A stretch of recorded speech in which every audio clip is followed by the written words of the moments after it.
out! Or don't. That'd be even funnier.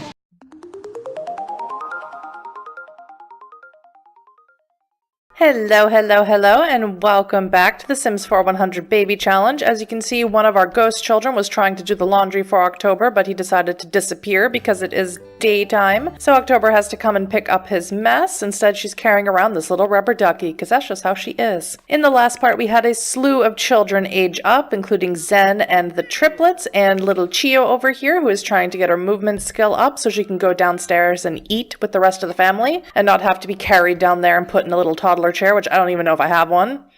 Doesn't look like I do.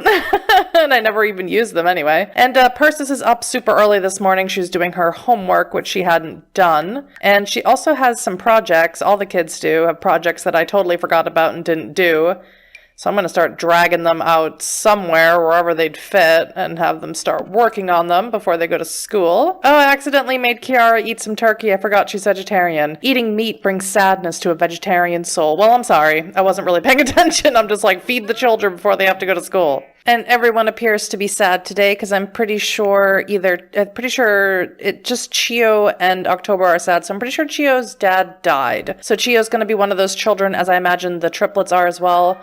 Going to be one of those children who are going to end up living on their own, unless he had any family that we can sort of squeeze them in with. So everyone's going to be in a sad mood. It seems to be the constant mood of this household is sad because we keep losing children. And we still have to head over to Barnabas's house and get Lestat's remains, which is something I plan to do today when all the children are at school, except for Chio, of course. She can come. Chio and Mr. Marshmallow can come with us. Okay, so all the children are off to school, even though some of them are quite smelly and nauseous from eating meat for breakfast. But it is what it is. They got to get off to school and they got to start earning good grades. But in the meantime, October is working on some painting. We have plenty of money, but it never hurts to get some of our funds up. And as soon as she's finished, we'll head off to Barnabas's house. That is one... I don't even know what to say about this painting. It's dark. It's something. I don't know. And it's a sad work, but we're going to go ahead and sell it to a collector because we need the moolahs more than we need the sad emotion hanging around our house. Kiara's friend hasn't studied for the big exam today. Since she's taking it earlier in the day, Kiara could easily remember the questions and slip her friend the answers. Should she do it or just let the friend figure it out? Share the answers. Be nice. Oh, and we got a performance gain. Wonderful. Okay, have another one. What is love? We found an unsent love letter from Persis to her teacher in her desk today. Oh, girl, no. No, nothing racy, but we thought you should know. She's in big trouble, that's what I want to say. And that's what I'm gonna say, because she's in big trouble. Don't punish love. He's an adult and she's a child. October, pull yourself together. Okay, here we are at the Vittori household, where everyone is just sort of hanging around outside here. Here is Lestat's son, Kip, and here is one of October's grandchildren, Sydney, and her other grandchild, Alessa. But we are going to go ahead and knock on the door, and of course, October's original love, Barnabas, which it's my ideal that October eventually gets with him. Once she's had all 100 children, that she just gets with him, and that they live together, and that, like, their love is eternal, and he can wait for her to go on this journey or whatever. But here is Lestat right here, so we're just going to throw him right in our inventory. Sorry about it, guys. And yeah, Barnabas is not here. I don't know where he is. Of course, he's our favorite child, so we always like to come over and see him, but he's nowhere to be found. I don't know if I gave Barnabas a job or not, but obviously he's somewhere doing something. So I guess we'll just come over here and talk to our grandchildren really quick. Give her a lugging hug. Don't ask her for a small loan. That's a weird thing to do. Oh, that's cute. There's a plant in the way, but that's super cute. Hey, October, it's me, Sarah. Do you want to come to my birthday party? Oh, hell yes, girl. Yes, we do. Yes. It's our daughter's birthday party, and we're invited. I don't think we've ever been invited to any of our children's birthday parties. Why can't I take my toddler and my cat with me? Okay, fine, let's go. Okay, here we are, and I believe Sarah's going to be aging up to an elder, which freaks me out because she's so young and gorgeous, and here we are. I think this is her son, Amari, so let's come over and introduce ourselves to him. Let's give him a friendly introduction. Chio is upset because Chio is hungry. How many grandchildren do we have? Here, 3 toddlers and, 2 teenagers? I don't see any of our other grandchildren here. And I think we have 2 teenage grandchildren, but they're probably at school, so that's why they're not here. Oh, and they also have a cat, Sprinkles. That's right, I forgot about Sprinkles. I wish Mr. Marshmallow could go introduce himself to Sprinkles, but... Okay. October, look at all of your grandchildren. They're everywhere. Oh, and here's an urn for one of their dogs, Shredder. I wish I could put it on the mantle, but I can't. Oh, we have some gnomes here at the party. Why don't you go say hi to Marceline? Why don't you do something family related, like bring up embarrassing child moment? No, why don't you do like a back in my day? And to Sarah, why don't we just like, can we congratulate her on her, give her a loving hug? And let's go talk to these gnomes. Oh, we can. Oh, they're just gnomes from when they had their Thanksgiving party or feast day party. Okay, we have Dean here, so we can go ahead and say hi to Dean. He's looking serial killery as always. We can have a deep personal conversation and try and suss out if he's actually, you know, murdering people. The toddler stole a piece of cake from Sarah's birthday cake, and I find that hysterical. So she's gonna age up without a birthday cake, and you know what? That's too bad.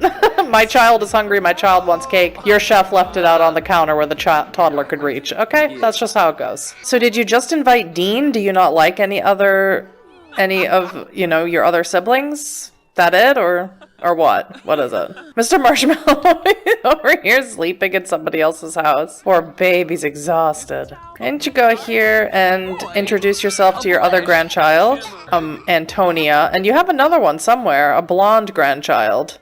A second blonde grandchild. There he is. And, oh, there she is, excuse me, Brittany. I'm gonna just say hi and, you know, talk about money to them, like they know. Okay, so Zen is out of school for the day. He's a B student. Kiara's a B student. Persis is a B student. And Lyra and Emily, I think, are still C students. Okay, so here's one of October's other grandchildren here. She's a teenager. She's related to the Goths, because obviously Marceline got together with Alexander Goth. So let's go ahead and introduce yourself to your other grandchildren, who are actually quite good looking. I would say Rowan is quite a nice looking sim. She looks very much like a goth. I like that all the children come to October, that October doesn't have to go to them. Because she's like the matriarch of the family. She's the grandmother, and she looks smoking. Whose grandmother looks like this? Can we have some of the toddlers interact a little bit? A fire started nearby. Marshmallow discovered the fire. Where is Mr. Marshmallow? Oh, the chef caught herself on fire. Well, this is interesting. Oh, look how brave her grandson is.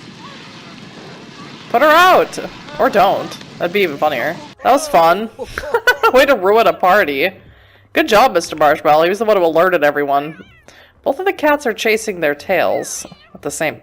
Look, they're both doing it. But why? Okay, well, I'm all partied out, and Sarah just aged up to an old woman! Look, she's an old woman now! Oh no! Gotta get you out of that outfit. That is not old woman outfit. Look at her. She's like, I hate my job. Okay, so it is 2:37 in the morning, and here is Mr. Lestat. He's officially in our house, and he is watching TV, or he's listening to music, and he's haunting our radio in our workout room. So he's fitting right into this new house. He absolutely loves it. He's having an excellent afterlife, I think. And I'm loving these sad paintings. They've just been totally... I don't know, like nothing I've ever seen. My Sims, like when I play privately, aren't very sad because I keep them so happy, and I'm kidding. And yeah, they're just really amazing. They're so almost esoteric. I don't know art terms, but they're gorgeous. That's the only word that comes to mind. And haunting, maybe. A masterpiece? I would say that is. Look at that. October, you are a genius. Sell this and get some more fame because you're crawling up to a one-star celebrity, which is pretty cool. So Mr. Marshmallow is outside of the house on the balcony here, as you can see. This is outside of the house, and I'm pretty unclear of how he got out here, and I'm wondering if he's stuck, and it makes me a little worried. Because there's no doors, there's no way to even get out here, so... And it reminds me of when my cat in real life actually snuck out a screen that had a slight slit in it, in my window and on the 3rd floor where I live. Yeah, of course you're crying. Let me see if I can reset him. No, he just stays there. I'm gonna have to, when the kids all go to school, I'm gonna have to make him travel with me somewhere so he can get off of the balcony. Last recess, no one wanted to play with me. I just climbed around on my own. If that happens again, what should I do? Just play on your own. Learn to be your own best friend. I think I've given that advice before and keep giving the same advice because that's really how I feel. Oh no, October, you're on fire! Quickly, extinguish yourself! Road to safety!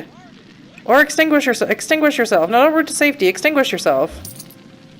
Oh god, everything's setting on fire! Extinguish it! What is with fires today? My goodness. Fires in every lot today. Oh, the bed! Look at the bed! Collins received 424 simoleons. Yeah, what will that buy me? A pillow for this bed? Simoleons are worth nothing. Go to the bathroom, quickly. Yeah, this bed alone is 560 simoleons, and the washing machine is 500 simoleons. And now you gotta clean the floors. Now Chio's out here. How did you guys get out here, and why is this happening? And I can make Chio teleport over there, but for whatever reason, they keep coming out here. I'm gonna have to, like, I don't know, demolish this balcony. Bills have been delivered to your mailbox. You owe 12,000 simoleons. That's half of our money. Why did a fire start again? This is... Oh, okay, we're glitching out today, aren't we? And it's not even catching her on fire, which is super weird. So we're having the glitches today. Stop rooting to safety and go extinguish the fire before everything burns down. Good God. I don't know what's going on. Okay, so for momentarily, I have deleted the washer and dryer and the laundry baskets because we have a laundry machine that keeps catching on fire. And by the way, it keeps catching the washing part on fire, not not the dryer part. And we have a cat stuck on the balcony, so none of this is good. This is all bad. I am having a glitched out game today. Okay, so here's Mr. Marshmallow with us at the bar over in Whiskerman's Wharf, I think it's called, in the Brindleton Bay area that the Sims pets came with. Here's some seagulls. Chase the flock. Command to chase birds, Marshmallow. Let's see what he does. Stop being sad for 5 minutes, October, and let's watch Mr. Marshmallow chase the birds. Come on. Oh, you missed. It was just like my cat. Oh, there we go. My cat pounces at birds outside of the outside of our window all the time. Zen is done with school for the day. He's at a B. Kiara is a grade A, which means we can age her up when we go home. Lyra is a B. Emily is still a C, I believe. So the kids are all home. They're all doing their thing. But first, we are going to order ourselves a drink because we friggin' deserve it. Let's order our favorite drink to find out what October's favorite drink is, because I honestly can't remember what it is. Or the bartender decides to not take any more drink orders and go off of shift with no replacement, leaving October thirsty in the lurch. Now, there we go. Stay on there for a minute and just let me order my favorite drink, and then we'll be out of your orange hair. All right, so what's your favorite drink, October? Let me touch it. Pause. Let me touch it. What is it? Oh, usually it tells me what it is. Sweet and spicy. Okay. That's your favorite, huh? I don't know what the equivalent of that would be. I would love, and if I was a drinker, I would love to make a Sims style cocktail book for all the drinks that you can order at the bar. Okay, so now that October's all done with her drink and Mr. Marshmallow is tired of being touched by strangers, let's go ahead and head on home and throw Kiara a little birthday party. Okay, girl, gonna blow out your candles. You were barely even with us for a few days. You're just that good. Why does my screen go blurry when I zoom in? I don't appreciate it. Stop doing it. Okay, and for her final trait, I think we're gonna make her materialistic. She has some pretty nice traits, some pretty, she's gonna be like a really nice sim. We gotta throw some wrench in the machine there. She'll be more closely related to the other Collinses that October tends to make. Okay, so unfortunately for Miss Kiara, her dad, who was Paolo, has passed away, and so she needs to go ahead and live on her own. Paolo didn't have any brothers or sisters, or of course any children, so Kiara is all on her own, and I decided to put her into Newcrest because we actually don't have anything in Newcrest except for a water park that I made a while ago, back in probably 10-15 parts ago. So I did put in this little house that came from Maxis, that came with, I think, the original game, and we're just gonna go ahead and throw her in here. Yes. And we will check up on her soon, probably, hopefully before she's an old woman. I've been so bad about that, but we will check up on her soon. Okay, so that is unfortunately all the time I have today to record. But in the next part, we are definitely going to get October pregnant again. This time, I really hope by a celebrity, or if we can, get Father Winter to come over and go out on a hot date with October. And I'm probably going to make some adjustments to the house, including getting rid of this balcony so Mr. Marshmallow doesn't get himself trapped up there again, and probably adding in some more bathrooms on the first floor, more bathrooms on every floor, and a place for us to put one of those plasma trees, and a place for us to put our souvenirs and things from when we went on vacation. So that'll be something I'll probably montage or speed up in the beginning of the next part. But if you did enjoy this, please let me know in the comments. Leave me a like or a dislike, and of course you can subscribe if you want to. And I'll see you for the next part of the Sims 4 100 Baby Challenge. Bye bye!